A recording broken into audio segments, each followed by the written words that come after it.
Alors, bonjour, Bonjour tout le bienvenue. monde. Oh, Bienvenue à toutes, à tous qui êtes là ici et aujourd'hui. ben oui, hein, Et avec nous par en vidéo, direct, en direct. par vidéo, en différé, en direct pareil, parce que c'est Oui, toujours en on vous direct. salue déjà d'emblée. Merci d'être là. Alors, hey, troisième dimanche de l'Avent. Cette fois-ci, j'ai pas oublié d'allumer les bougies. La dernière fois, j'avais oublié de les allumer. Alors, ben, bienvenue. Écoute, comme je le disais la dernière fois, hein, moi, je me sens très dedans, là, parce que j'ai la chance de faire les capsules quotidiennes de podcast, hein, 5-10 minutes. Il y en a une couple qui ont dépassé. Peut-être que c'est allé à 12 minutes, là. J'essaie de garder ça court le plus possible. Et puis, il y a tellement de lectures inspirantes et inspirées. Et je redécouvre avec curiosité, je dirais pas, je ne qualifierais pas ni en positif ni en négatif, là, mais avec curiosité, la, la traduction liturgique de la Bible. Alors, c'est une traduction qu'on utilise dans les églises.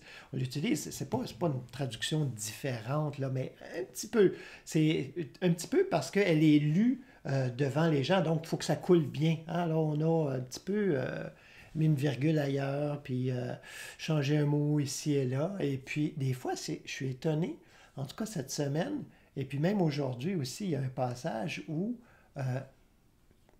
la traduction, malheureusement, elle ne se retrouve pas ailleurs, alors j'en parlerai pas, mais elle est plus profonde. Il y a un sens là qui fait, oh, tu dis, oh, c'est vraiment mystique là, hein, où on parle de Dieu, non pas au milieu de nous, hein, vous allez l'entendre tantôt, là, non pas Dieu au milieu de nous, mais Dieu en nous. Ça m'a surpris, en fait. Alors, dans la traduction, comme ça, je dis, ah, ben, écoute, c'est intéressant pour ceux qui... Encore plus direct. Oui, ben, c'est intéressant Mm. pour ceux qui vont... qui choisissent un moyen plus traditionnel. Je me dis au moins, hein, il y a une nourriture quand même là, substantielle, ne serait-ce que par des petits mots comme ça. L'autre chose, je m'en souviens pas, là, mais c'est pas si important. Alors aujourd'hui, on va commencer avec un texte qui se retrouve seulement dans les Bibles catholiques orthodoxes, c'est-à-dire avec les apocryphes, ce que les protestants vont appeler les apocryphes. OK. C'est le livre de Sophonie. Des livres qu'on n'entend pas souvent parler. Souvent, c'est de très courts livres, mais vraiment, pour la plupart, intéressants. En tout cas, on ne les a pas gardés pour rien non plus. Donc, trouver mes lunettes. Alors, juste pour nous mettre dedans un peu,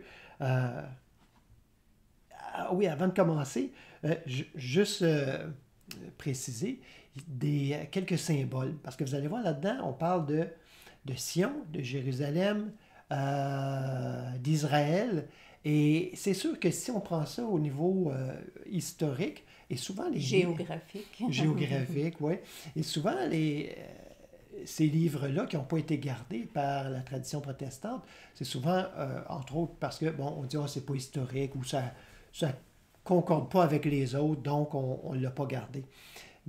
Parce qu'il y a un courant quand même évangélique fort qui cherche à prouver, hein, historiquement, archéologiquement, puis c'est bien, bien, bien, bien important pour eux. Et donc, mais au niveau de la symbolique, au niveau de la mystique, ça n'a aucune importance en fait, et on trouve là des symboles vraiment intéressants. Donc, juste prendre attention ici, quand on va parler de Jérusalem, j'en ai parlé déjà, je ne me souviens pas si c'est dans les podcasts, mais j'en ai parlé. Non, Jérusalem, la rencontre, je pense, c'est la dernière rencontre. Ouais, Hein? ouais. Jérusalem, c'est la conscience individuelle qui est sur la voie, mais qui n'a pas encore le contact direct avec, avec le divin. Hein? Il n'y a pas ce contact vivant, direct, conscient avec le divin. Sion, c'est cette même conscience individuelle qui a le contact, hein, qui a établi le contact. Et Israël, quand on parle d'Israël, la plupart du temps, là, hein, c'est pas 100%, il y a des symboles que c'est quasi 100%, comme la montagne ou des choses comme ça, mais Israël, ben, on parle pas d'un pays. Hein. Quand on parle d'Israël, premièrement, là, si vous lisez la Bible, puis à chaque fois que vous rencontrez Israël, vous pensez que c'est un pays, vous devez vous demander c'est quoi un peu l'histoire. En fait, on parle, c'est un peuple. Hein? C'est un peuple. Israël, en fait, c'est les 12 tribus d'Israël. Les 12 tribus d'Israël qui représentent, en fait, 12 aspects, 12, on pourrait dire 12 personnalités, hein, qui ont été repris là, à plein d'endroits. On peut penser aux 12 signes du zodiaque. Hein? Il me semble j'en avais un autre. Donc, ça peut être soit quelque chose à transcender, hein, si c'est conditionné, donc c'est à transcender, ou à développer, comme les 12 fruits de l'esprit, par exemple. Un fruit ou... oui, je me semble que c'est ça, les fruits, en tout cas.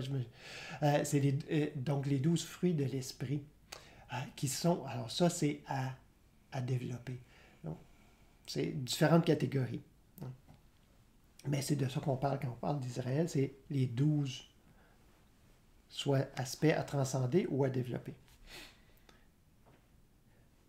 Alors, c'est Sophonie, au chapitre 3, versets 14 à 20, jusqu'à la fin, en fait.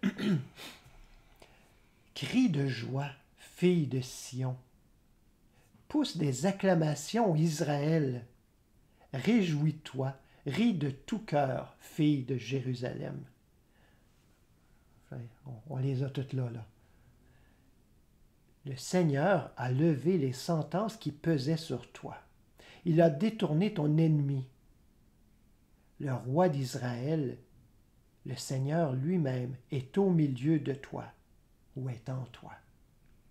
Tu n'auras plus à craindre le mal. En ce jour-là, on dira à Jérusalem, c'est celui qui est sur la voie mais qui n'a pas encore le contact conscient, n'aie pas peur. Et à Sion, que tes mains ne faiblissent pas. Hein, tenir bon. Le Seigneur ton Dieu est au milieu de toi. Ou en toi. En héros, en vainqueur, il est tout joyeux à cause de toi. Dans son amour, il te renouvelle. Il jubile et crie de joie à cause de toi. Et là, c'est comme souvent dans l'Ancien Testament, là, tout à coup, ça change, et c'est comme si c'était le divin qui parlait. Hein? Je rassemble ceux qui étaient privés de fête. Ils étaient loin de toi. Honte qui pesait sur Jérusalem. Je vais agir, c'est le berger, hein? Je vais agir à l'égard de tous ceux qui te maltraitent. En ce temps-là, je sauverai les brebis boiteuses, je rassemblerai les égarés, je vous mettrai à l'honneur et votre renom s'étendra dans tous les pays où vous avez connu la honte. En ce temps-là, je vous ramènerai. Ce sera au temps où je vous rassemblerai. Votre renom s'étendra, une répétition encore, et je vous mettrai à l'honneur parmi tous les peuples de la terre. Quand, sous vos yeux, je changerai votre destinée, dit le Seigneur.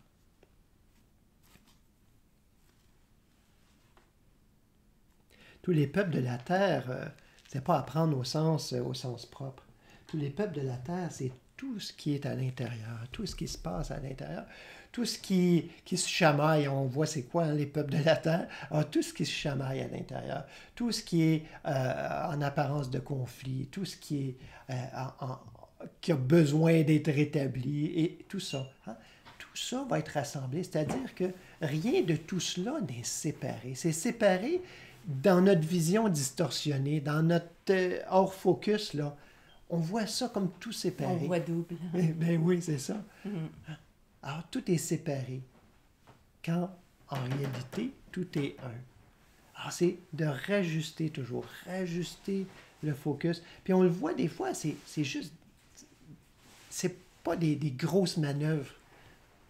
Si vous avez déjà joué un petit peu là, avec un appareil photo ou avec quelque chose là, qui a un focus, des fois, tiens, wow, hey, l'image est bonne. Des fois, on tourne juste un tout petit peu. Oh, là, c'est comme... Il n'y a même plus de mots, tellement c'est clair, tellement c'est... On ne pouvait pas soupçonner une telle clarté quand on a vécu hors focus. Hein? On se dit, mon Dieu, je ne pouvais pas penser. C'est pas que le monde change, on le voit maintenant dans toute sa limpidité. En fait, il n'y a plus rien qui brouille la vue et qui fait paraître les choses telles qu'elles ne sont pas, en vérité. Alors, réjouissons-nous de ne pas être séparés. Qu'on en ait l'expérience ou non, ça n'a aucune importance. Réjouissons-nous. Parce que le simple fait de se réjouir déjà va nous aligner et va nous faire éventuellement, et peut-être beaucoup plus rapidement qu'on pourrait le croire, réaliser cette unité. Alors, j'en parlais justement avant hier là, dans le podcast. Ça peut sembler un peu, ben là, je ne vais bien pas commencer à faire semblant. Là. Quand je ne suis pas de bonne humeur, je ne suis pas de bonne humeur, je suis authentique. Ben continue à être authentique, puis tu vas être authentiquement de mauvaise humeur aussi, puis tu vas faire chier tout le monde. Mais je dis, non, mais c'est ça quand même. Alors, faut jauger l'authenticité. Là. L'authenticité, c'est pas dire d'être authentiquement perdu. Là. Soyons authentiquement réveillés. Puis même si on a besoin de faire un petit peu semblant, là, ou un petit peu comme si, les Tibétains, moi je me souviens, il y avait un enseignement que j'avais reçu, les Tibétains disaient, on fait comme si, on fait comme si. Pour le moment, ça nous apparaît oui, c'est ça. comme si. Tout à fait. Parce qu'en vérité, on vit dans un comme si qu'on fait passer pour la réalité. Alors c'est comme si c'était une transition. Bon, je fais comme si c'était la réalité. Je me détache de ce que j'ai pensé être l'authentique vérité, réalité. Je fais comme si c'était vrai, que la joie était présente, que l'amour était présent, que la sagesse, l'intelligence divine était présente. Je fais comme si. Puis, pour finalement réaliser ce qui est réel, ce qui n'est pas un comme si. Mais il est vrai qu'il faut accepter qu'il y ait cette période de transition-là. Puis de toute façon, vous n'avez pas à le croire, vous n'avez surtout pas à nous croire, mais ça ne coûte rien de l'essayer.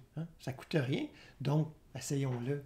Essayons-le. Ben, on pourrait le faire, là, juste Suzanne, prendre il y a une chaise. 2 minutes, juste pour se déposer Il y en a une, là, tu peux bien? dans cette joie à l'intérieur. C'est bon. Alors, les gens qui continuent à se joindre à nous. Ben oui. Alors, on s'arrête juste quelques instants, juste voir, prendre conscience de cette fête qui bat son plein au milieu de nous.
Alors, on continue notre progression dans notre plongée dans l'avant.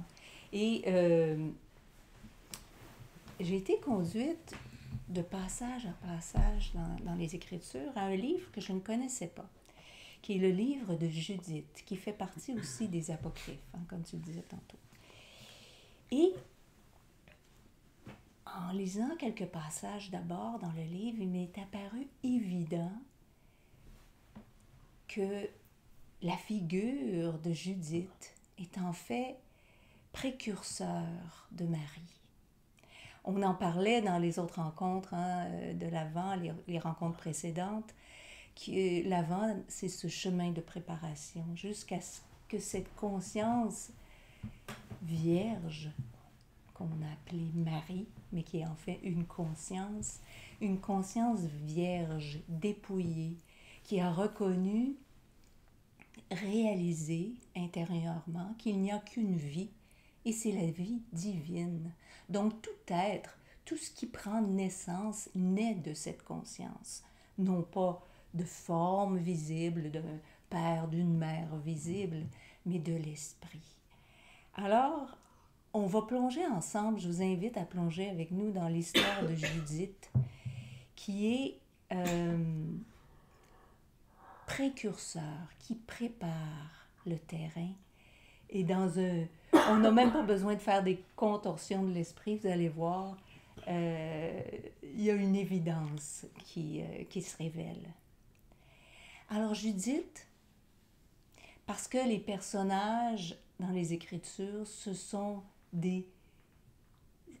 c'est la conscience une, mais qui se déploie. Et c'est comme si on voyait le ralenti de ce déploiement. En vérité, il n'y a qu'une conscience et elle est toujours intègre, pleine et entière, mais c'est comme si on voyait au ralenti le déploiement de la conscience tout au long des Écritures, tout au long de notre vie aussi. Et de multiples fois, hein, sur l'ensemble de l'Ancien au Nouveau Testament, on peut le voir dans l'ensemble de notre vie, puis dans l'ensemble de chacun des personnages aussi. C'est pas linéaire, mais il y a un lien direct donc, entre l'histoire de Judith, cette conscience qui nous est présentée, qui est une conscience, vous allez le voir, en tout cas pour moi, c'est comme ça que ça m'a parlé cette fois-ci à la lecture de Judith, à la première lecture de Judith, une conscience qui se tient dans la reconnaissance d'un seul Dieu, un seul pouvoir. Parce que des fois, on se demande, qu'est-ce qu'on a à faire concrètement? Et vous allez voir comment c'est concret. Mais cette histoire, c'est une illustration, c'est une allégorie, ça fait image, mais ça parle toujours de quelque chose, au-delà d'une simple histoire, vous allez voir de guerre, de vengeance, de séduction et d'héroïsme personnel. C'est en fait une conscience qui se prépare, qui nous est révélée, une conscience qui se prépare à la naissance de la vérité en soi. Et dans le monde aussi. Une conscience, une vérité en action dans le monde. Alors, ça se déroule, la scène, ce récit se déroule à un moment où c'est Nabuchodonosor, fameux roi de Babylone, qui règne. Mais il ne règne pas encore assez à son goût, il veut régner davantage sur le monde. Et là, c'est intéressant parce que dans la symbolique, et je crois que c'est Emmett Fox qui parlait de ça, la symbolique de l'Égypte et de Babylone. Ouais. En l'Égypte, puis en fait, ça fait beaucoup de sens quand on lit cette histoire-là, entre autres, et d'autres récits également, que l'Égypte représente davantage ce monde qui est dominé par la croyance en des pouvoirs physiques, croyance en des pouvoirs qui résident dans les formes physiques. Alors que Babylone... L'esclavage physique. Alors que Babylone, c'est ce monde qui se joue là, sur la scène, mais un monde où on croit qu'on est dominé par des pouvoirs mentaux.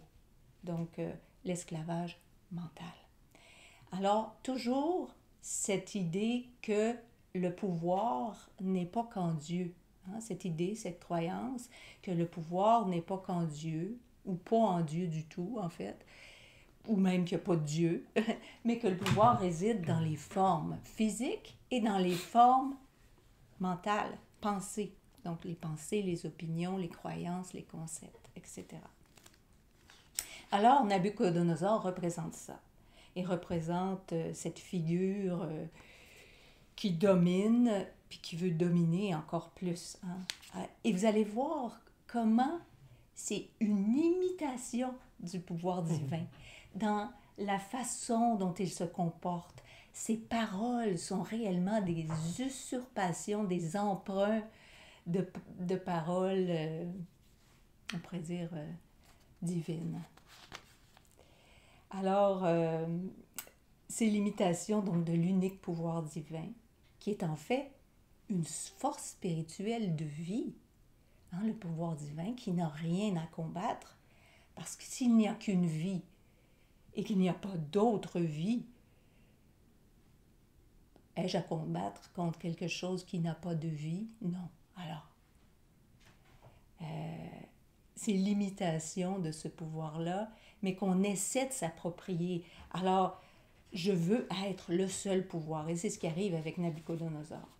Il veut se venger. Hein, il est dit dans le récit, que j'ai quand même synthétisé, parce que c'est plutôt long. Nabucodonosor veut se venger contre toute la terre, rien de moins. Alors, voyez-vous, c'est total. On veut usurper le pouvoir unique et on veut devenir, par le fait même, le seul pouvoir sur la terre. Alors, il veut être la tête. Il veut être ce qui règne. Alors, on dit... c'est notre chat qui fait du derby démolition. Alors, Nabucodonosor appelle Holoferne. Bon, non pas évident, là, mais Holoferne, qui est le général en chef de son armée. Et il lui dit, « Ainsi parle le grand roi. » Voyez-vous comment c'est pompeux. Mais on peut trouver ça gros et pompeux, mais dans la vie, quand on a, par exemple, une pensée qui nous dit qu'un tel est désagréable, « Ainsi parle le roi. » On y croit. C'est comme si c'était un décret royal. Puis c'est une vérité, là. Alors, on essaie à ce moment-là de défendre notre vérité, puis on voudrait que toute la terre se soumette à cette croyance. Dans le fond, voyons ça comme ça aussi. Voyons le relais, là, avec notre expérience. Alors, il appelle Holoferne et lui dit, « Ainsi parle le grand roi, le Seigneur de toute la terre. Tu sortiras à l'attaque de toute la terre à l'Occident, parce qu'ils ont désobéi à la parole de ma bouche. » Hein, voyez-vous la ressemblance avec... on dit que toute parole qui sort de la bouche de Dieu fait office d'autorité, mais là, non, c'est la parole de ma bouche. Voyez-vous, le sens personnel, c'est ça. Ce qui sort de ma bouche, ce que j'ai dans ma tête comme idée, ce que j'ai comme projet, etc. Il continue, « Par ma vie et par la force de ma royauté, j'ai parlé, et j'exécuterai cela de ma main. » Encore une fois, un emprunt. Hein? Quand on parle de la main divine, c'est la puissance divine. Hein? Mais là, ici, on se méprend, on pense que c'est ma main. Là. Ma main qui est ici, voyez-vous, c'est plus le pouvoir mental. Ma main, l'idée que j'ai, hein? Que je veux mettre à exécution. Alors, le général en chef, Holoferne, part en expédition, lui et toute son armée, et couvre toute la face de la terre. Et ça aussi, c'est intéressant. Parce qu'on dit de Dieu dans les Écritures, « Sa majesté couvre les cieux et sa gloire remplit la terre. » Alors, on veut essayer de faire pareil. Je suis capable, moi aussi. Tu sais, là, quand on veut une renommée mondiale, quand on veut que tout le monde nous connaisse et nous reconnaisse, ça vous dit quelque chose? Alors...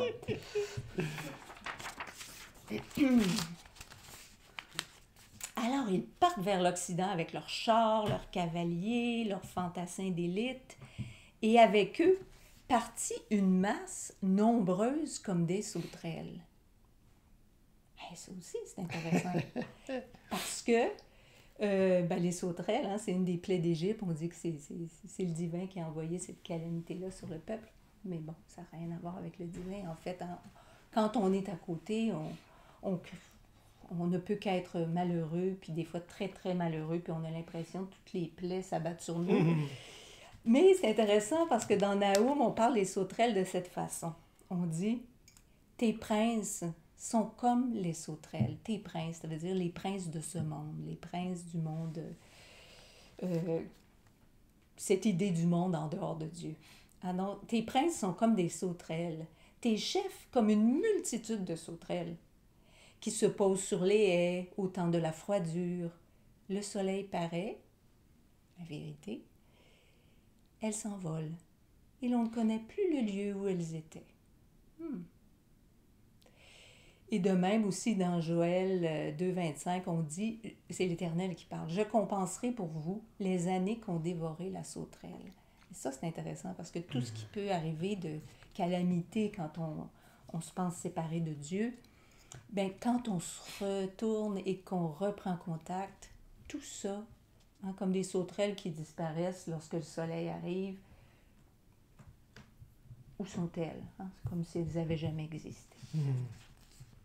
Alors, face à cette menace, ce qui veut couvrir toute la terre, une rumeur ou peu importe, on peut une menace d'une guerre mondiale, etc.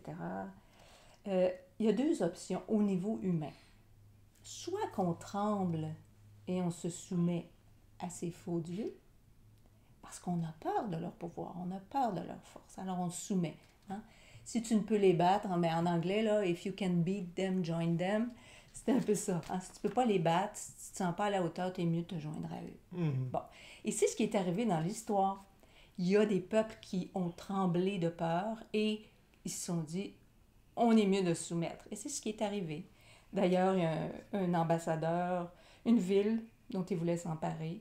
On envoie un ambassadeur qui dit, « Traite-nous selon ton bon plaisir. Voici que nos villes et leurs habitants sont tes esclaves.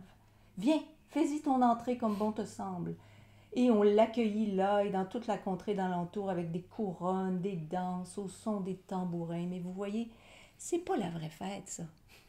C'est une soumission. Il y a comme il y a rien de glorieux là-dedans. Là. C'est juste, on fait le cirque, là, on fait la parade juste pour s'éviter des représailles, parce qu'on a peur. Mais on voit la même chose que ce soit au niveau religieux, spirituel, de toutes sortes. Alors, tout ce qu'on peut faire, qu'on peut accomplir, se soumettre en apparence avec joie, mais c'est par peur de représailles, par peur de... On fait des ça rituels, va me revenir, on prie, mais parce qu'on a peur. Si je prie pas, je vais m'attirer je vais me retrouver dans le péché, ou peu importe quelle idée on peut avoir. Alors, on les fait entrer, et qu'est-ce qui arrive? Ils dévastent tout leur territoire, coupent leur bois sacré, car c'était pour lui, pour Nabuchodonosor et son chef, chose résolue. Il était déterminé à exterminer tous les dieux de la terre, afin que toutes les nations adorent Nabuchodonosor, et lui seul, et que toutes les langues et les races l'invoquent comme Dieu. Voyez-vous, idée de grandeur, usurpation. C'est comme ça que ça se vit, humainement. L'image du mental laissé à lui-même. Laissé à lui-même, et donc une doctrine, une philosophie qui veut régner, là, qui veut prendre toute la place. Un système politique, économique, peu importe. Alors, deux options humaines. On tremble de peur puis on se soumet. Ou l'autre option qui est tout aussi humaine, se préparer à la guerre. Résister. Mais résister sur le même terrain. On reste sur le même terrain. C'est aussi parce qu'on a peur. Et là, vous voyez, ce groupe, cette armée continue son chemin. Et là, les fils d'Israël qui habitent en Judée apprirent tout ce qu'Holoferne, le grand chef de l'armée, avait fait aux nations et la manière dont il avait pillé leur sanctuaire. Et les avait livrés à la destruction. Alors ils furent extrêmement effrayés, quand même. Il y a de la peur. Il y a de la peur. À cause de lui, et angoissés pour Jérusalem et pour leur temple de Dieu. Alors voyez-vous, quand on n'a pas le contact et que ce sur quoi on s'appuie, ce ne sont que des idées, on se sent très vulnérable. Un Dieu extérieur, hein, qui est Un- situé dans un lieu en particulier, c'est-à-dire dans un lieu, là on parle du temple, Oui, mais on pourrait parler dans une amulette quelconque, ou oui, dans un même, gris-gris quelconque, ou tout à fait. dans une pratique quelconque, peu importe. Alors, voyez-vous comment leur conception de Dieu, c'est un Dieu bien faible et vulnérable, qui est à la même hauteur que Nabucodonosor. Nabucodonosor, c'est le règne du mental. Ben, ils sont encore sous le règne du mental, même si dans leur mental, il y a un Dieu. Mais il y a un Dieu qui accote pas Nabucodonosor, qui est menacé. Alors, ils occupèrent tous les sommets des hautes montagnes où ils habitaient, fortifièrent tous les bourgs qui s'y trouvaient et firent des réserves pour l'approvisionnement et les préparatifs de guerre, car leurs champs avaient été moissonnés. Alors, là, ils ont peur parce qu'ils ont des acquis, ils ont des avoirs, puis ils ne veulent pas perdre ça. Alors, c'est pas juste le temple, là, c'est tous nos biens. Alors, on est dans la peur, puis on se protège. Mais la suite nous dit que quand même tous les hommes d'Israël, les femmes et les enfants habitant à Jérusalem, se prosternèrent devant le temple, couvrirent leurs têtes de cendres et déployèrent leurs sacs devant le Seigneur. Leurs sacs, hein, ils s'habillaient avec des sacs de jute. Il y a quelque chose qui est en train de se passer tout de même. En fait, cette question quand on parle de cendres, hein, mais nous, on le voit aussi dans nos rites funéraires aussi. Hein, il y a les cendres du défunt. On est dans le deuil, là. On est dans le deuil. C'est-à-dire qu'on commence à se dire, ouf, je pense qu'on a fait fausse route. Dans le deuil et la pénitence aussi, hein, de dire, ouais, faut que je sacrifie, là, que je me Faut sacrifie. que je fasse quelque chose parce faut que j'enlève tout ouais, plaisir. j'ai dû tout, déplaire. Hein, puis là, vous voyez ça, transposons ça dans notre expérience. J'ai dû mal faire, j'ai pas bien fait. Il y a quelque chose que j'ai fait pas correct, certainement, là, pour que ça m'arrive. Puis on essaie de trouver la chose pas correcte qu'on a faite, alors que c'est simplement l'idée à laquelle on a adhéré qu'on est séparé de Dieu. C'est simplement ça. Mais on essaie de trouver toutes sortes de raisons. Peut-être qu'on n'a pas fait ci, puis là, il faut faire des rituels, bon. Mais quand même, il y a une conscience que on s'est égaré à quelque part et on commence à se détourner quand même de nos anciennes voies. Mais on ne se sent pas de taille face à ce qui se présente devant nous. Juste une parenthèse, tantôt tu disais leur Dieu qui accote pas, là, qui n'arrive pas oui. à même égalité là, que Nabucodonosor. Ben, en fait, c'est drôle, ça me faisait penser à ce qu'on a vu au niveau de la religion à un certain moment. Ou avec la science, la psychologie et tout ça. Et là, c'est devenu comme un... Ben, en fait, il y a comme la science et tout ce qui va avec, qui est venu comme dépasser, qui est venu comme dépasser, hein, c'est-à-dire la raison, qui est venu dépasser la spiritualité, hein, parce que religion, c'est pas nécessairement péjoratif, là. Donc, qui est venu comme dépasser, en tout cas dans la croyance. Et à un moment donné, il y a beaucoup, hein, de religions, ou en tout cas de religieux, qui se sont, comme tu disais, au lieu si tu peux pas le battre, joins-toi à lui. Alors, on a fait comme des mix, là, hein, spiritualité, religion et science et psychologie. Et puis, au point où, souvent, c'était une drôle d'amalgame, parce que c'était de la science avec des mots religieux, ou de la psychologie avec des mots religieux, mais il n'y avait plus la profondeur mystique derrière. Et, en fait, c'est ça, hein, on l'a vu dans l'humanité, hein, ce règne de la raison, ce règne du pouvoir mental. Avant, c'était au plus fort la poche, en autant que tu es bien entraîné, bien fort physiquement. Mais là, tout à coup, il faut être fort, il faut avoir des bons arguments, il faut que ça soit étoffé, notre affaire. Hein? C'est le pouvoir mental. Alors, il y a, dans le camp d'Holoferne, l'armée de Nabucodonosor, il y a un commandant qui dit moi, je les connais, les fils d'Israël. Puis, dans leur histoire, il y a des moments où ils étaient vraiment alignés à leur Dieu, puis il n'y a rien qui pouvait les atteindre. Par contre, quand ils ont commencé à être à côté, puis eux autres, ils appellent ça à pécher, mais là, tout à coup, on pouvait s'emparer d'eux. Ils ont été faits esclaves, ils ont été dévastés. Fait qu'il dit, et là, il essaie de conseiller Holoferne, il dit, s'il y a un manquement en ce peuple, s'ils pêchent contre leur Dieu et que nous observions chez eux cette cause de chute, nous montrons leur faire la guerre. Mais s'il n'y a pas d'injustice dans leur nation, que mon Seigneur passe outre, de peur que leur Seigneur et Dieu ne les protège. Alors c'est nous alors qui serions livrés à l'outrage devant toute la terre. En voulant dire, s'ils sont en Dieu, en unité consciente avec Dieu, le mal ne va pas les atteindre. Et qu'est-ce qui va arriver? C'est que le mal qu'on essaie de diriger contre eux va se retourner contre nous. Parce qu'il n'y a personne, il n'y a pas de cible à atteindre. On n'est plus dans le sens personnel, on est dans le divin. On est à un autre niveau qu'au niveau mental. Au niveau de la conscience, on pourrait traduire ça comme ça aussi. Et la conscience n'est pas, ou l'être, n'est pas affecté par les paroles, les mots, les gestes. C'est un autre niveau. Mais là, l'armée se soulève et dit, nous ne serons pas effrayés par les fils d'Israël, car voici un peuple qui n'a ni puissance ni force pour une bataille violente. Effectivement, ils ne sont pas équipés pour une bataille violente, telle qu'on l'entend humainement. Voyez-vous, selon toute apparence, ils n'ont pas grand-chose, ils n'ont pas une armée apparente, visible, puissante, etc. Et là, Holoferne, le chef de l'armée, dit, « Qui êtes-vous donc? Nous avoir dit de ne pas combattre la race d'Israël parce que leur Dieu les protégera. Qui est Dieu sinon Nabucodonosor? » Il est bien brainwashé. Ben oui, pour qu'il soit commandant de l'armée, il faut quand même qu'il y croit beaucoup. Hein?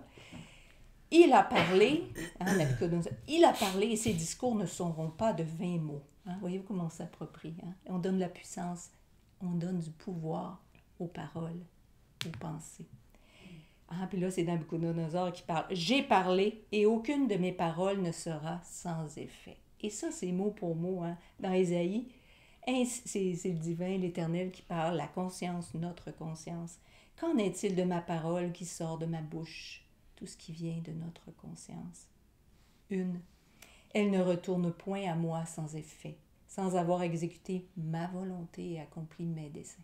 Alors, ça, c'est la réalité. Mais voyez-vous comment on vit dans un monde d'imitation. Alors, qu'est-ce qu'ils font?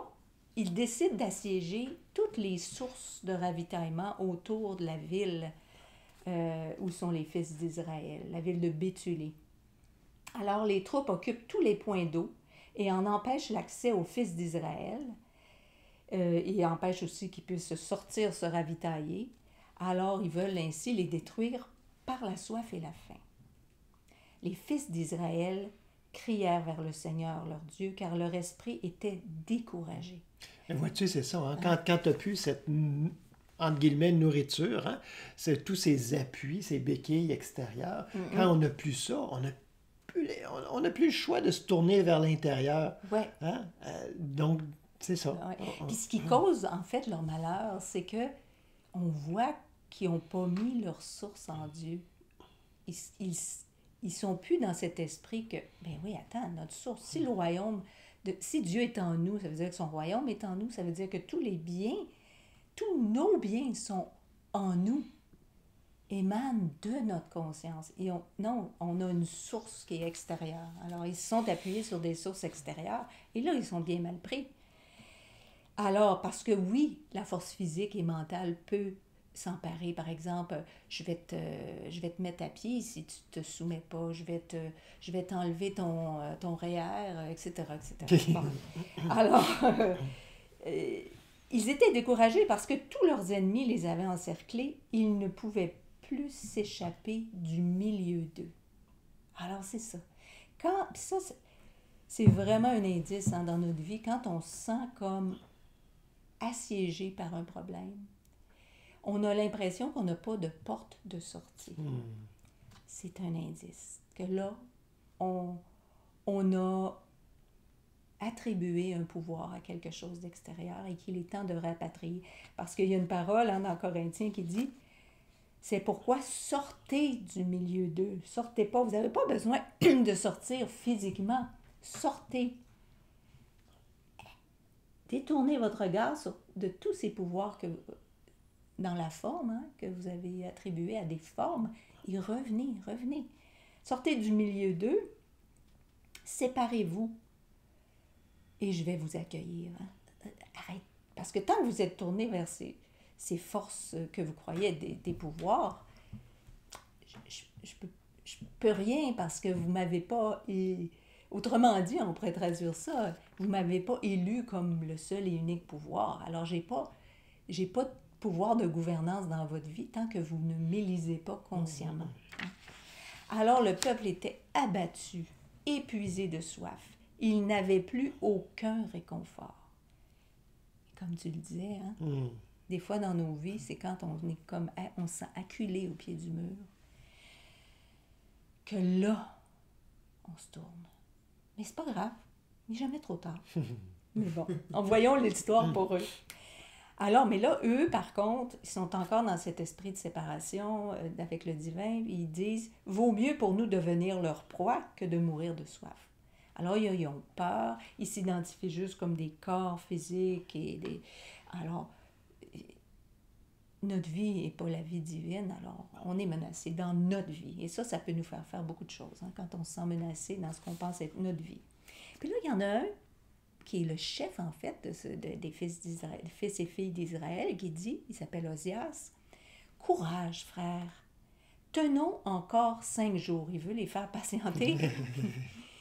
Au cours desquels le Seigneur, notre Dieu, tournera sa miséricorde vers nous, car il ne nous abandonnera pas jusqu'au bout. Mais si ces jours passent et que le secours ne nous vient pas, je ferai comme vous dites. Là, on a affaire à un esprit mitigé. Il y a comme un petit peu plus de foi, mais pas assez, parce que il cède aussi à la pression du peuple, puis il croit à moitié. Il est comme... Mais dans 5 jours, puis c'est ça qu'on fait, nous aussi, des fois. C'est comme si, OK, peut-être que je vais arriver à faire le contact éventuellement. Plutôt que, exactement comme tu le disais au tout début, ce qu'on a à faire, c'est pas dans 5 jours, pas demain, pas tantôt. Dieu est présent maintenant. Si je ne reconnais pas qu'il est présent maintenant en moi, en tant que ma propre conscience, mon propre être, ma propre vie, à tout le moins, je peux témoigner de ça. Ben, il ne sera pas plus là dans 5 jours. Tu sais, dans le sens où c'est là que je dois commencer à reconnaître que sa présence, elle est... Je la vois pas, je la sens pas, mais c'est là. C'est le premier pas. Mais ils sont pas encore prêts, eux, à faire ce pas-là. C'est intéressant, je reviendrai tantôt. Ouais. OK. Et là, il y a Judith qui entre en scène, parce qu'après tout, c'est l'histoire de Judith, elle n'était pas entrée en scène encore. Alors, en ces jours, le bruit en parvint à Judith. Judith vivait chez elle, dans le veuvage depuis 3 ans et 4 mois. Dans le veuvage, donc elle n'a pas de mari. Elle n'est pas mariée. Ça nous indique quand même, elle est comme entre deux, elle n'est pas mariée au monde, elle ne se lie pas aux rumeurs du monde, mais comme pas encore mariée à Dieu. C'est-à-dire, il n'y a pas eu, un peu comme Jérusalem, tu le disais tantôt, il n'y a pas eu ce contact, cette épousaille intérieure où elle sent l'union, mais quand même, elle résiste à se marier, à s'unir à toutes ces croyances en 1001 pouvoirs. On peut supposer qu'elle a eu un contact parce qu'elle était mariée, elle est veuve. Elle a été mariée, donc il y a eu contact, puis ça s'est... tu sais, des fois, c'est ça, ça se perd. Oui, ça, on le sait, que dans nos vies, ça se présente. C'est ça, comme tu disais, c'est pas linéaire, c'est loin de... Elle s'était fait un pavillon sur le toit de sa maison. Elle se maintenait dans une conscience élevée, se nourrissait d'inspiration divine, de paroles. Bon. Mais elle mettait un sac sur ses reins et portait ses vêtements de veuve. Il y avait encore cette tristesse de ne pas se sentir unie, justement, à la joie divine qui est présente. On dit, il n'y avait personne à colporter sur elle de mauvais propos, car elle avait une grande crainte de Dieu. Et là, ça fait quelques semaines que je médite sur ce texte, et ce qui est venu pour moi, qui était une façon nouvelle d'entrevoir cette fameuse crainte de Dieu. Quand on craint quelque chose, c'est parce que on attribue un pouvoir à cela. Hein? On tremble parce que c'est une force qu'on reconnaît, un pouvoir, une force qu'on reconnaît. Alors on voit que Judith reconnaît le pouvoir de Dieu. Et on peut aller plus loin que ça. Reconnaître le pouvoir de Dieu, n'avoir de crainte que pour Dieu. C'est aussi reconnaître que toute autre chose, tout autre objet ou personne, tout ce qui est formé, pensée, etc., tout ça, ma crainte n'est que pour Dieu. Je ne tremble que pour Dieu. C'est-à-dire, je ne reconnais qu'un seul pouvoir et toute autre chose ne mérite pas ma crainte. C'est pas... Et dans le sens de la crainte de Dieu, on parle jamais d'une crainte, d'une peur. Par contre, d'une peur, là, au même sens. Non, d'une reconnaissance de l'immensité qui de nous dépasse. l'omnipotence divine, au-delà de ce que je peux même... Il y a toujours la touche d'amour derrière ça. Ouais. Toujours cette touche d'amour. Hein? Je crains on pourrait dire, hein, un peu comme adolescent, je crains de déplaire à ma bien-aimée ou à mon bien-aimé. Hein? C'est comme, c'est pas, je veux pas être à côté, je veux pas me laisser séduire. Il y a une fidélité. Il y a une fidélité dans cette conscience qu'on appelle Judith. Et d'ailleurs, crainte de Dieu, hein, il y a une belle parole dans Job qui dit « Ta crainte de Dieu n'est-elle pas ton soutien? » Oui, c'est notre soutien. Quand on ne veut qu'être fidèle à Dieu, c'est-à-dire ne reconnaître qu'il n'y a que notre conscience, hein, au-delà des paroles, au-delà du physique, des paroles, des concepts, il n'y a que notre conscience qui est un pouvoir. Alors ça, c'est notre soutien. Hein, ton espérance, n'est-ce pas ton intégrité? C'est ça notre intégrité spirituelle, quand on ne vénère pas d'autres dieux. Et dans Job, hein, dans leur maison règne la paix, sans mélange de crainte. La verge de Dieu ne vient pas les frapper. Voilà, on interprétait ça comme la verge de Dieu, mais dans le sens que on peut appeler ça le karma, hein, c'est-à-dire on récolte ce que l'on sème. Ça, c'est au niveau humain. Hein, on s'est inventé, on a eu aussi la belle imitation, on s'est inventé une loi implacable.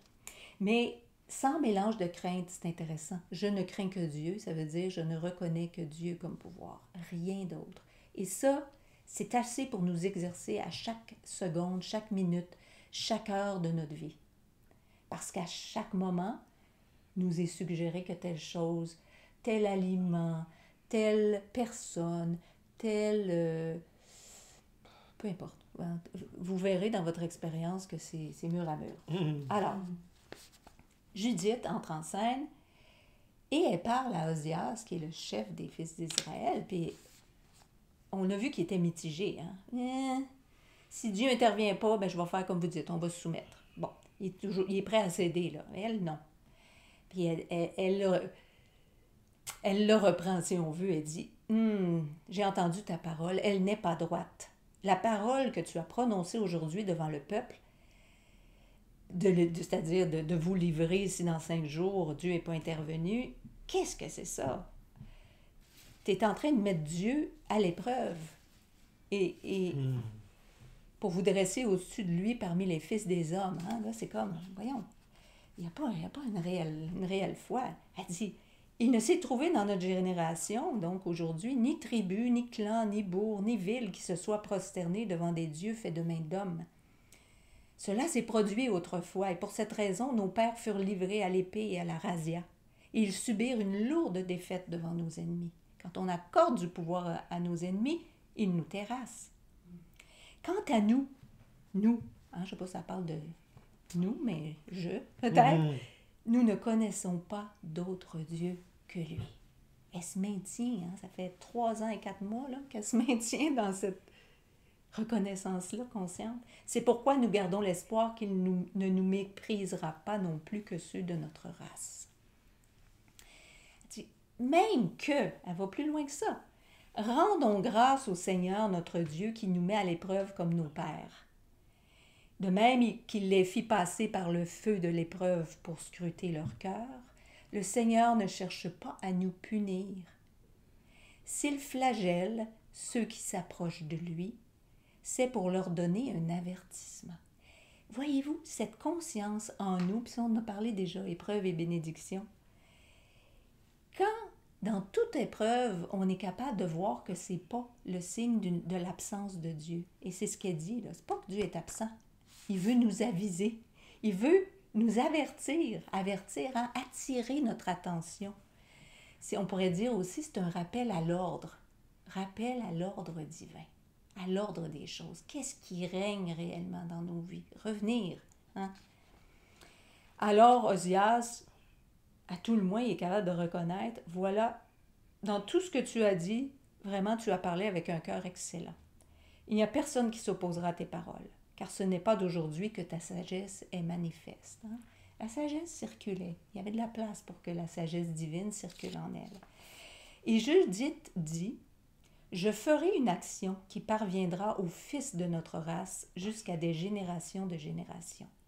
Le Seigneur visitera Israël par mon entremise. » Alors là, elle est dans une position de transparence. Et il y a assez de place parce que c'est pas encombré de tous les pouvoirs, un pouvoir accordé à ça, il n'y a pas la peur qui empêche le divin de circuler en elle, qui fait comme un garrot, là. C'est ce qu'on vit, mais on ne peut pas empêcher le divin de circuler, mais on peut ne pas le vivre dans notre expérience.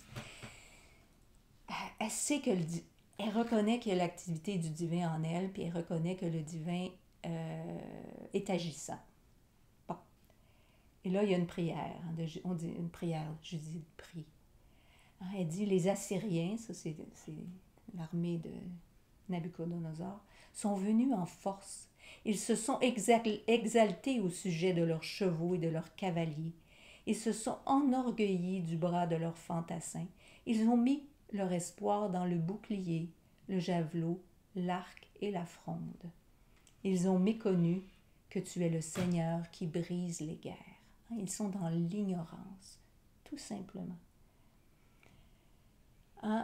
Elle reconnaît que la vraie force, elle n'est pas dans ce qui est apparent. Elle dit, car ta force n'est pas dans le nombre, ni ta puissance dans l'effort, humainement. Mais tu es le Dieu des humbles. Alors, tous ceux qui reconnaissent qu'ils n'ont pas de force par eux-mêmes, que leur force physique, force mentale ne sont rien en elles-mêmes, mais elles sont une avec, elles peuvent être éclairées. Bon. Alors, à ce moment-là, Judith enlève le sac dont elle était revêtue, quitte ses habits de veuve. À chaque fois qu'il y a un changement de costume, il y a un changement de conscience. Et puis veuve, là, on peut penser qu'il y a un contact, là, clair et net qui s'est établi. Elle lave son corps avec de l'eau, loignée d'une épaisse huile parfumée. C'est toujours un symbole, l'huile, de l'esprit qui s'écoule dans la conscience humaine. Tout à coup, l'esprit s'écoule. Elle revêtit ses habits de fête, dont elle se couvrait au jour où vivait son mari. Parce que là, son mari, au niveau humain, est peut-être décédé, mais son mari, avec un grand M, son époux, est vivant. Alors, elle met ses habits de fête. Il est intéressant dans Proverbe, la femme qui craint l'Éternel est celle qui sera louée. La femme qui craint l'Éternel, et c'est Judith, c'est cette conscience. D'ailleurs, Judith veut dire la louer. Alors, ce qu'elle fait, elle s'en va à la rencontre de ce qu'on appelle l'ennemi. Puis ça peut nous rappeler David aussi, contre Goliath. Elle ne ni se soumet, ni se prépare, ne résiste par peur, mais fait face. Alors là, on a une autre option, qui n'est pas une option humaine cette fois-ci. Faire face. Alors, on dit, elles marchèrent, elle et sa servante, elle a une seconde qui est avec elle, elles marchèrent tout droit dans le vallon. Puis là, il y a un garde qui se présente, elle dit, je viens voir Holoferne, donc le grand chef de l'armée, le général en chef, pour lui apporter des paroles de vérité, et je lui montrerai devant lui le chemin qu'il doit suivre pour devenir le maître de toute la région montagneuse, sans que manque à l'appel ni homme, ni âme qui vive. Hein, elle lui propose une guerre qui ne fera pas de mort. C'est intéressant. Mais quand même, aux yeux humains, là, ça sonne comme ah, tu vas être le vainqueur, tu vas l'emporter. Fait qu'allons-y, hein, c'est une bonne nouvelle, ça. Alors, on dit, Judith est introduite dans la tente du chef de l'armée. Et ça, c'est intéressant parce que la tente, hein, le symbole de la tente, c'est vraiment la présence de Dieu parmi nous. Hein. Il a fait son camp parmi nous. Il a établi sa tente. C'est le lieu de communion. Alors elle entre dans la tente de l'ennemi. Intéressant. Moi, ça me fait penser à la parole « Mets-toi d'accord avec tes adversaires ». Et où est-ce qu'on peut être d'accord avec nos adversaires, sinon dans la communion avec Dieu, où on retrouve notre unité avec tout être et toute chose en dépit des apparences, au-delà des apparences. Alors il la conduit jusqu'à la tente, il l'introduit sous la tente, et là elle voit Holoferne, le grand chef, qui est sur son lit, sous un voile, tissé de pourpre, d'or, d'émeraude et de pierres précieuses. C'est bien beau tout ça, c'est bien reluisant, mais c'est un voile qui quand même couvre son visage, dans le sens que il est dans le sentiment d'être séparé de Dieu. Donc c'est à chaque fois que notre esprit voit le monde à travers des concepts, des idées, même si les idées sont bien bien belles, là, étincelantes d'or et d'émeraude, c'est quand même un voile. Hein, puis dans Corinthiens, on nous rappelle, lorsque les cœurs se convertissent au Seigneur, le voile est ôté. Hein, mais le voile est encore présent, bien évidemment, parce qu'il est en guerre. Alors. Et là, on dit que Judith passe 3 jours dans le camp. Et ce 3 jours est important, parce qu'on le revoit souvent dans les Écritures. 3 jours. Hein. Détruisez ce temple et je le reconstruirai en 3 jours. Autrement dit, c'est comme si dans la Genèse, dans le déploiement de la conscience, on s'était arrêté au 4e jour, puis qu'il manque 3 jours pour arriver au repos.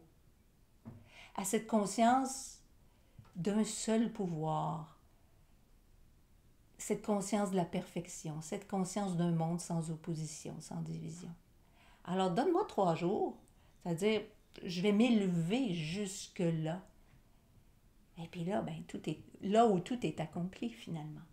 Alors, on dit que pendant ces 3 jours-là, elle refuse de manger la nourriture qu'on lui offre. Elle ne boit pas de leur vin, ni mange de leur nourriture. Elle prie. La nuit, elle se baigne à la source d'eau. Quand elle remonte, elle prie pour son peuple. Eh bien, elle prie. En fait, elle prie, non pas pour son peuple, c'est pas ça qui est écrit, mais elle prie le Seigneur Dieu d'Israël de diriger sa voie pour le relèvement des fils de son peuple. Hein? Éclaire-moi, éclaire-moi. Révèle-moi ta réalité, ta vérité. On dit aussi, une fois rentrée pure, elle reste dans l'attente. Hein? Elle reste dans cette communion, dans cet esprit dégagé qui n'est plus dans la crainte de quelque pouvoir extérieur, qui ne craint même plus pour son peuple. Elle reste, elle reste. Alors, un temps de transition, d'élévation. Et là, Holoferne organise un banquet après 3 jours. Il invite Judith parce qu'il a bien l'intention d'avoir des relations avec elle. Et quand elle entre, lui, il était tout rempli là, de désir, là, brûlant. Là, puis on dit il était en joie à cause d'elle et il but énormément de vin, plus qu'il n'en avait jamais bu en un seul jour depuis qu'il était né. Alors, c'est pas mal, hein? Judith, seule, fut laissée dans l'attente. Alors, on les laisse les deux en pensant que il y aura cette relation tant souhaitée par par le chef de l'armée.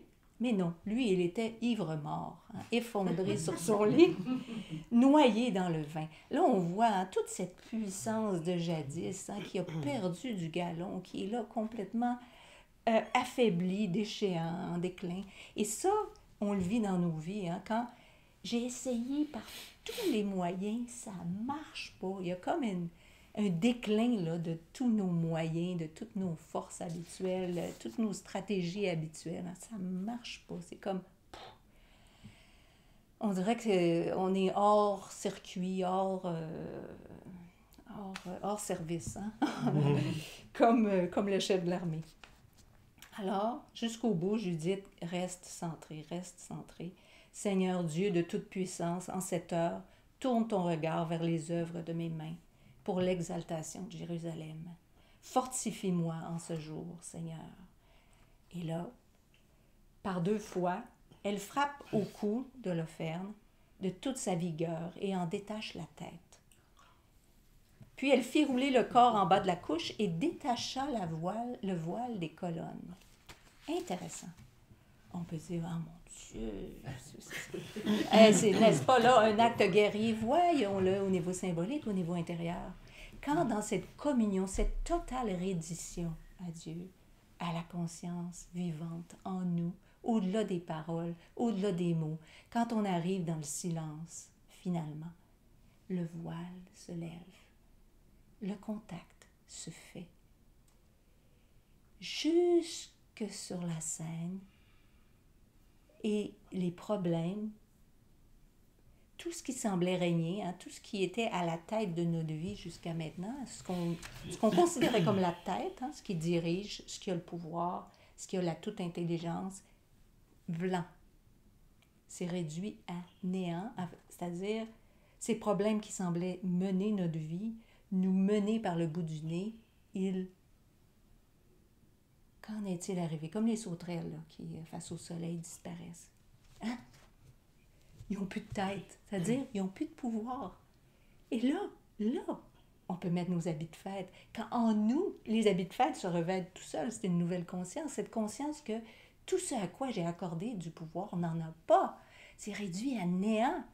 Là, c'est la fête. Alors, Judith retourne à son village. Ouvrez la porte, louez Dieu, louez Dieu. Elle reconnaît que c'est Dieu, hein? C'est pas moi, Judith, l'héroïne, là. Non, non, c'est Dieu. Dieu soit loué. Merci, merci, il n'y a que toi comme pouvoir et tout le reste est tombé, comme c'est dissipé, autrement dit. Alors elle présente, voici la tête d'Holoferne, général en chef de l'armée, voici ce qui en reste. Voici le voile sous lequel il gisait dans son ivresse. Hein? Alors, le voile est levé, la tête est coupée. Le Seigneur l'a frappé par la main d'une femme, c'est-à-dire à travers ma conscience, cette conscience qui s'est tenue dans la fidélité. Il n'y a qu'un pouvoir, il n'y a pas de pouvoir dans toutes ses formes, et qui est resté là, fidèle. Hein? Un psaume, hein, le psaume 112, louez l'Éternel, heureux l'homme, la femme qui craint l'Éternel, hein, qui ne voit en lui que le seul pouvoir, qui ne craint point les mauvaises nouvelles. Son cœur est ferme, confiant en l'Éternel. Son cœur est affermi, il n'a point de crainte et il peut toiser ses ennemis. Il peut les regarder en face.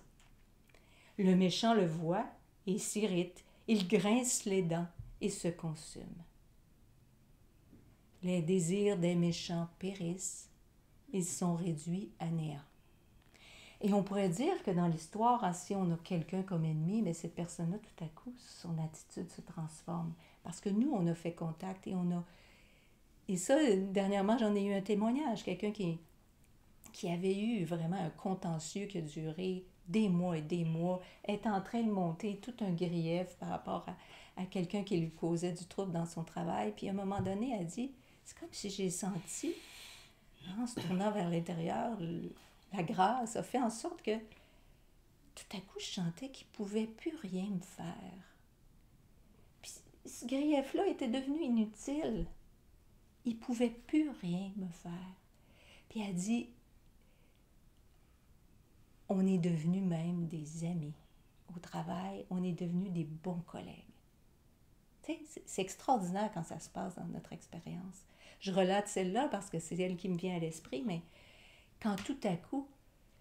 Donc, soit que l'ennemi, ce qui était considéré par notre contact avec le seul pouvoir, soit que l'ennemi se transforme sous l'effet de la grâce. Hein?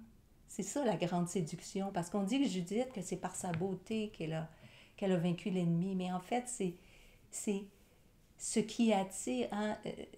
Si je m'élève, j'attirerai à moi tous les hommes, toutes les femmes, c'est-à-dire ce qui élève, puisque je me suis élevée et laissée élever par Dieu jusqu'à cet espace, cette conscience du pouvoir unique, ben, je suis dans l'atmosphère de cette conscience, et cette conscience vivante à travers moi agit dans le monde et élève ceux qui sont moindrement réceptifs.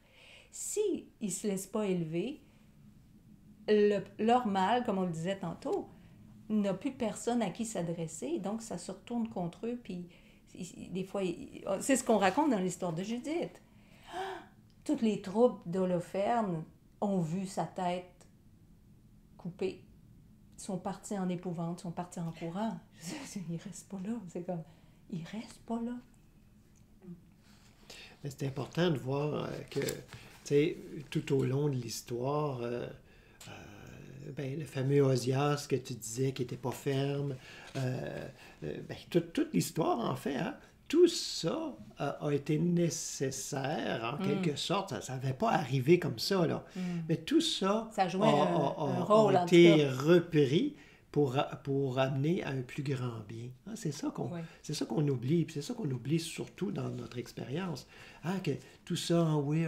Puis même après que c'est passé, en fait, c'est pas véritablement passé si on fait comme « Ah, ouais, mais je pense que j'ai perdu du temps, là, où j'ai des regrets. Ces détours, c'est que la vision n'est pas encore claire suffisamment, pas à 100%, pour voir que tout ça a concouru à... Hein, et puis que si c'est pas arrivé encore, ça va venir, parce que... Il va y avoir un plus grand bien c'est encore. Ça, il y a toujours un plus grand bien qui... si on se tourne, mais si on se tourne aussi, et même dans ce cas-ci, si on s'est déjà tourné. Oui. Tu vois, il y a déjà eu le contact avec le peuple d'Israël. Donc, tout ça fait que ça a pu concourir à un plus grand bien. Tout ça, là, parce que s'il n'y avait pas eu Osias un petit peu tiède là-dedans... Il serait tout de suite... il se serait soumis. Ben, soit ça, ou... Mais peut-être que Judith n'aurait pas eu cet élan-là de dire « Hey, wow, t'es un peu, là. » Donc, il faut voir comme un petit peu cet enchaînement-là divin, en fait. Hein? Cette orchestration. Déroulement divin. Et là, un avec Dieu et la majorité, c'est-à-dire, et là, on voit tout le peuple maintenant s'exclame, tous s'écrièrent unanimes, « Tu es béni, toi notre Dieu, toi qui en ce jour as réduit à néant les ennemis de ton peuple. » Qui a réduit à néant. Hein? C'est cette vision que c'est néant. Et Osias qui dit à Judith, « Bénie sois-tu, ma fille, par le Dieu très haut, plus que toutes les femmes de la terre. » Voyez-vous comment c'est précurseur à Marie? Comment ça nous rappelle, « Bénie sois-tu entre toutes les femmes. » Tu es bénie. C'est-à-dire, à travers toi, parce que c'était pas encombré en ton esprit, cette vision divine a pu prendre naissance.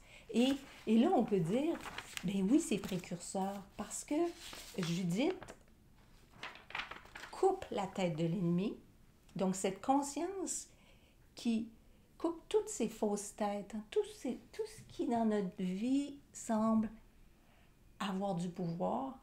Pouvoir de décision. Là. Pouvoir de décision, pouvoir de nous ébranler, pouvoir de nous faire douter, pouvoir de nous faire craindre pour notre vie, etc. Alors, tout ce travail, hein, tout ce temps où elle s'est consacrée, elle s'est tournée, elle est restée fidèle pour révéler, pour que qu'en elle puisse se révéler le néant de l'ennemi. Alors, elle a coupé les têtes des faux souverains, ce qui permet à cette conscience vierge, Marie, de donner naissance à ce qui est la véritable tête du monde, le Christ. Voyez-vous comment ça, c'est une suite. Couper les têtes de l'ennemi pour laisser place, pour que puisse naître en nous, en notre conscience, la véritable tête, ce qui dirige, ce qui est souverain dans notre vie. C'est pas les forces physiques, c'est pas les forces mentales, c'est au-delà. Mais c'est là, c'est nous, c'est au milieu de nous, c'est en nous. Alors, l'ennemi qui disparaît devant la beauté du visage de Dieu, on est appelé à faire nous aussi ce chemin-là, à se mettre en route aujourd'hui, comme Judith, faire face à l'ennemi, ne pas craindre, aller rester dans l'attente, T-E-N-T-E, c'est-à-dire rester dans cette communion consciente avec Dieu, avec l'unique pouvoir.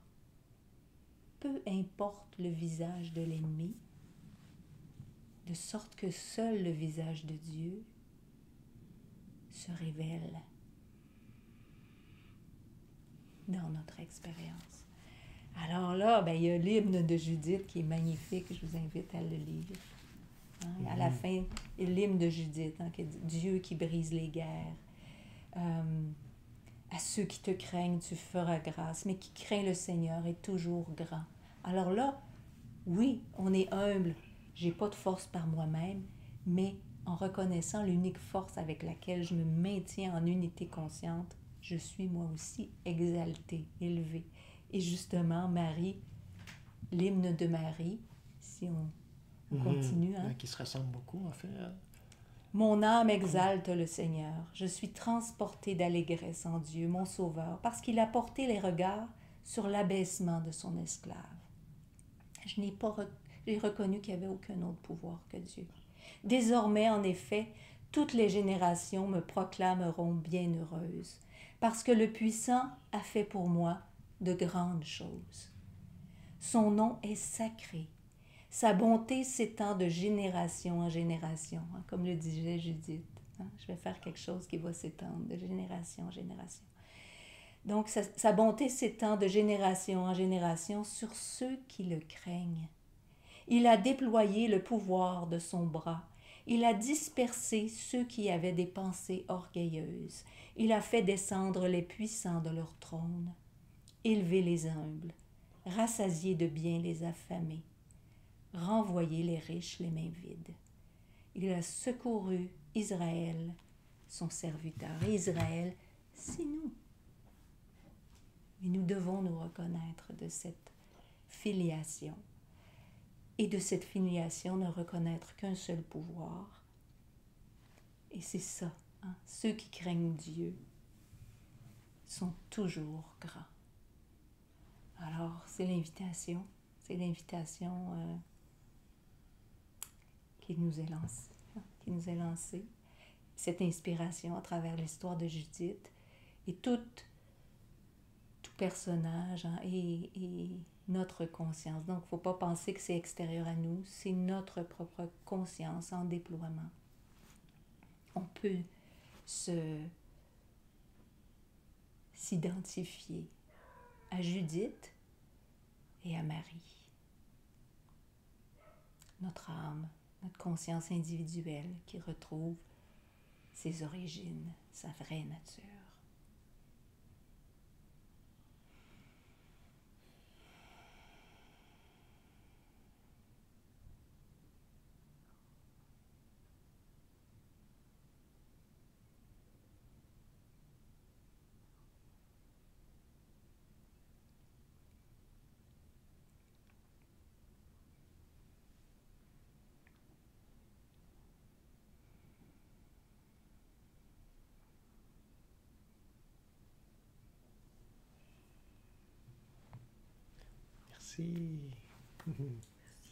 On s'attendait peut-être pas à voir ça comme histoire de Noël, mais c'en est une en réalité. Merci d'être là. Alors, si vous êtes là en ligne, vous avez envie de rester pour un petit moment de partage, vous êtes les bienvenus. Alors, Tout de suite. Ben oui, tout de suite. Et à tout de suite, oui. à tout le monde. peut-être la chance de... Oui, la semaine prochaine, il y aura... Ben, on va essayer quand même d'avoir... oui, en direct peut-être le ouais, dimanche. peut-être on a une retraite, on verra soit en si direct c'est possible. ou ça sera en différé, mais pour le 4e dimanche de l'Avent, mais exactement, c'est ça, on va être en... Il y a une retraite qui a lieu au Lac-Brome, alors... ben, si c'est possible, mais peut-être même en direct. Sinon, ben, ça sera... Enregistré.